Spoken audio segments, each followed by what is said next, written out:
कोने कोने में अंकित की जाए। उड़ीसा की पट्टचित्र हो या हमारी बिहार की मधुबनी की हो या उसी के साथ राजा रवि वर्मा जी की कला हो, कलमकारी आंध्र प्रदेश की हो, हर दीवार पर नई नई अंकित की गई है हमारी कला और हमारी सोच और विचारधारा। पर ये मात्र शुरुआत है। प्रधानमंत्री जी की सोच है कि द्वितीय श्रेणी में इस एयरपोर्ट का विस्तारीकरण किया जाए। 3750 मीटर का रनवे बनेगा।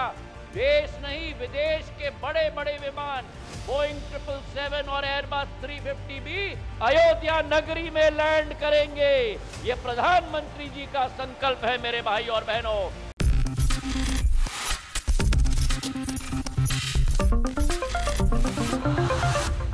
नेक्स्ट 9 न्यूज़ में आपका बहुत बहुत स्वागत है। मैं हूं आपके साथ अबरारुल हक रहमान। खेल कुर्सी का में आज चर्चा करेंगे। राम मंदिर में आज प्रधानमंत्री का वहां पर जा करके जिस ढंग से उन्होंने राम मंदिर को लेकर के कई बातें कही और अयोध्या को कई बड़ी सौगात दी। साथ ही वहां पर उनके साथ केंद्रीय उड्डयन मंत्री ज्योतिरादित्य सिंधिया भी मौजूद रहे। ज्योतिरादित्य सिंधिया ने भी प्रधानमंत्री के सामने भरे मंच से ऐसी जो है सौगात दी है अयोध्या को, जिसको लेकर के अब दावे ये किए जा रहे हैं कि पूरी तरीके से शहर का कायाकल्प हो जाएगा। मेरे साथ प्रांशी से समझते हैं कि आज प्रधानमंत्री का दौरा और साथ ही वहाँ पर ज्योतिरादित्य सिंधिया का पहुँचना ये कितना ज़्यादा जो है उत्तर प्रदेश में भाजपा को फ़ायदा पहुँचा सकता है। देखिए, ज्योतिरादित्य सिंधिया भी पीएम मोदी और उत्तर प्रदेश के मुख्यमंत्री सीएम योगी के साथ वहां पर पहुंचे और मंच पर पहुंचकर उन्होंने भी बड़े ऐलान किए। उनका कहना साफ तौर पर रहा कि 2014 तक उत्तर प्रदेश में 6 एयरपोर्ट हुआ करते थे, लेकिन अब 9 हो चुके हैं। लेकिन इसके बाद उनका कहना यह भी रहा कि देखिए, विकास इस तरह से बढ़ रहा है कि अब 10वां एयरपोर्ट भी बनने जा रहा है। यानी कि सिंधिया यहाँ पर जो नागरिक उड्डयन मंत्री के पद पर है, मोदी कैबिनेट का हिस्सा हैं, जिन्होंने साफ तौर पर यहाँ पर अपनी बात रख दी है कि अब आने वाले समय में उत्तर प्रदेश में जो विकास होगा वो और भी तीव्र गति से होता हुआ नजर आएगा। क्योंकि अब हमने देख लिया है कि 24 एक तरफ नजदीक आ रहा है, महज एक ही दिन बाकी रह गया है। और ऐसे में देखा जाए 22 जनवरी के दिन यहाँ पर श्री राम मंदिर का जो उद्घाटन होने जा रहा है, उसके बाद से देखा जाए यहाँ पर सियासी सरगर्मियां काफी तेज हो चुके हैं। तो ज्योतिरादित्य सिंधिया का उत्तर प्रदेश की सियासत में एक्टिव होना वाकई में यहाँ पर एक बड़ी भूमिका देखने को मिल रही है। सिंधिया जो मध्य प्रदेश के वोट बैंक को संभालते हुए तो नजर आते हैं, लेकिन जो उनका वर्चस्व है वो उत्तर प्रदेश की सियासत में भी अब दिखाई दे रहा है। बीते कुछ दिन पहले वह सीएम योगी आदित्यनाथ के साथ भी अयोध्या नगरी का दौरा करते हुए नजर आए थे। बिल्कुल दर्शकों, इस पूरे मामले पर ज्योतिरादित्य सिंधिया ने आखिरकार क्या सारी बातें कही है, देखिए इस रिपोर्ट में। राज्य में महाकाल लोक का निर्माण हो, केदारनाथ बद्रीनाथ का निर्माण हो, काशी विश्वनाथ का निर्माण हो, भारत आज विश्व पटल पर एक आध्यात्मिक शक्ति के रूप में प्रधानमंत्री जी के आशीर्वाद के आधार पर उभर रही है। और आने वाले दिनों में 22 तारीख को भारत की आत्मा में द्वीप पुनः ज्वलित होगी और इसे ज्वलित करने का काम भारत के प्रधानमंत्री आदरणीय नरेंद्र मोदी जी, जो भारत की आत्मा की ज्वाला है, उनके करकमलों के साथ की जाएगी। हवाई अड्डे का निर्माण प्रधानमंत्री जी का निर्देश था।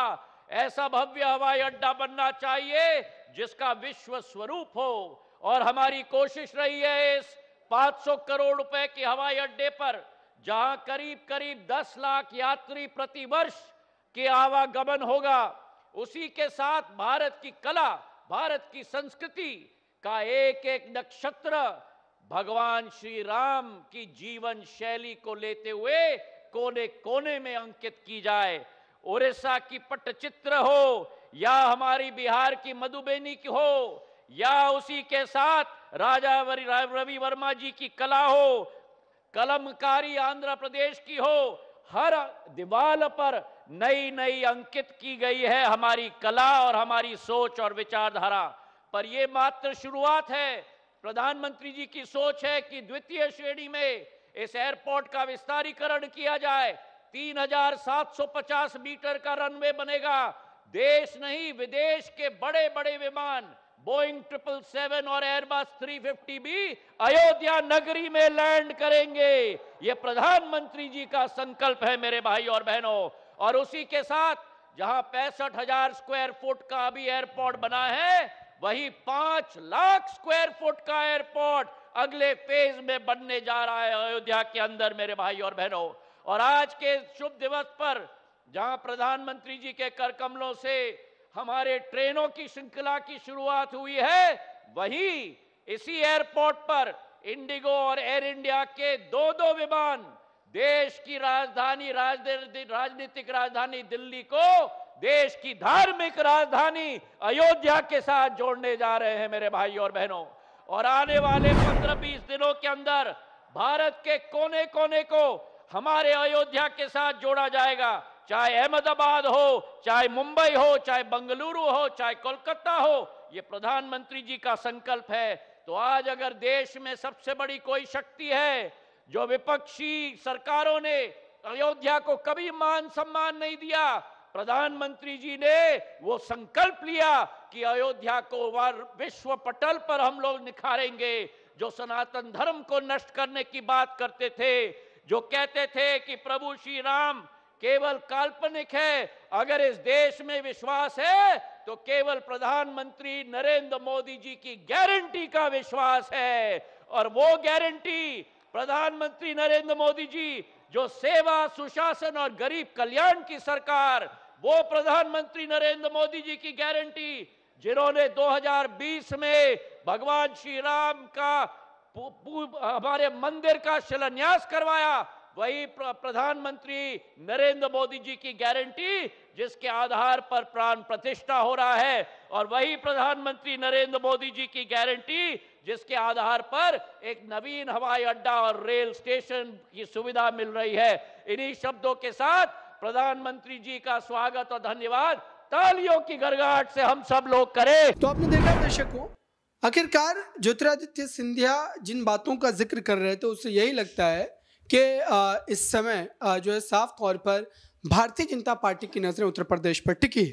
पांशी, क्या इस वक्त जो लगातार सौगात दी जा रही है अयोध्या को या उत्तर प्रदेश को, इससे विपक्ष के लिए कितनी बड़ी चुनौती खड़ी हो जाएगी, क्योंकि उत्तर प्रदेश सबसे बड़ा राज्य है? छोटा सा जवाब। देखिए, वाकई में एक बेहद बड़ी चुनौती यहाँ पर खड़ी होती हुई नजर आएगी, क्योंकि सिंधिया ने तो ये बात तक कह दी है कि इंटरनेशनल एयरपोर्ट अक्टूबर-नवंबर 2024 में बनने को तैयार हो जाएगा। जेवर एयरपोर्ट की हम बात कर रहे हैं। तो सिंधिया का यहाँ पर आना और कांग्रेस के लिए बड़ी चुनौती देना, क्योंकि सिंधिया एक वक्त कांग्रेस का हिस्सा रहे हैं और आज वह कांग्रेस को ही चुनौती दे रहे हैं। बेशक उनके विधायक अब कांग्रेस में वापसी कर चुके हैं, कुछ विधायक 4 से 5 विधायक उनके खेमे में वापसी कर चुके हैं, लेकिन सिंधिया जो राहुल गांधी का एक वक्त देखा जाए तो बहुत ही अच्छे मित्र रह चुके हैं, लेकिन अब सिंधिया का यहां पर बीजेपी की तरफ से ऐलान कर देना, ये खुद पे खुद यहां पर सामने आ रहा है कि सिंधिया एक बड़ी मुसीबत बन चुके हैं। बिल्कुल दर्शकों, इस पूरे मामले पर तमाम जानकारी हम आप तक पहुंचाते रहेंगे। फिलहाल इस खास रिपोर्ट में बस इतना ही। जुड़े रहिए बड़ी खबरों के लिए नेक्स्ट 9 न्यूज के साथ।